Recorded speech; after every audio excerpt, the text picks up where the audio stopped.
সূরা আম্বিয়ার ৪৭ নম্বর আয়াত স্পষ্টভাবে জানায় যে কিয়ামতের দিন আল্লাহ এমন সূক্ষ্ম ন্যায় বিচার করবেন যে সরিষা দানা পরিমাণ কাজও বাদ যাবে না, তা ভালোই হোক বা মন্দ হোক। আয়াতের মূল বক্তব্য, আল্লাহ বলেন যে তিনি কিয়ামতের দিনে ন্যায় বিচারের দাঁড়িপাল্লা স্থাপন করবেন এবং কোনো মানুষকে সামান্যতম অন্যায় করা হবে না। এমনকি সরিষা দানার ওজনের মতো ক্ষুদ্রতম কাজও সামনে আনা হবে এবং তার হিসাব নেওয়া হবে। এখানে বোঝায় আল্লাহর বিচার সম্পূর্ণ সূক্ষ্ম ও নির্ভুল। মানুষের কোনো কাজ, তার যতই ছোট হোক, অদৃশ্য বা গুরুত্বহীন না। প্রতিটি কাজের ফল আছে এবং আল্লাহর কাছে কিছুই হারিয়ে যায় না। ৪টি উদাহরণ দেওয়া হলো। ১. অতি ছোট ভালো কাজও মূল্যবান। ধরুন, আপনি রাস্তায় হাঁটছেন এবং দেখছেন একটি কলার খোসা পড়ে আছে। আপনি সেটি তুলে ডাস্টবিনে ফেললেন যাতে কেউ পিছলে না পড়ে। মানুষ হয়তো এই কাজটিকে গুরুত্ব দিবে না। তাদের কাছে এটি সরিষা দানার মতো ছোট হলেও আল্লাহর কাছে এর হিসাব থাকবে এবং তার প্রতিদান দেওয়া হবে।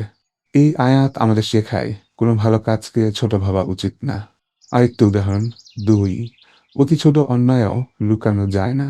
ধরুন আপনি অফিসে কাজ করেন।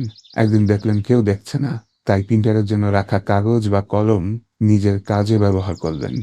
মানুষের চোখে এটি ছোট ভুল, কিন্তু আল্লাহর কাছে এটি হক নষ্ট করা এবং সরিষার দানার মতো ছোট হলেও হিসাব হবে। এটি আমাদের সতর্ক করে গোপন অন্যায়ও আল্লাহর কাছে গোপন না। ৩.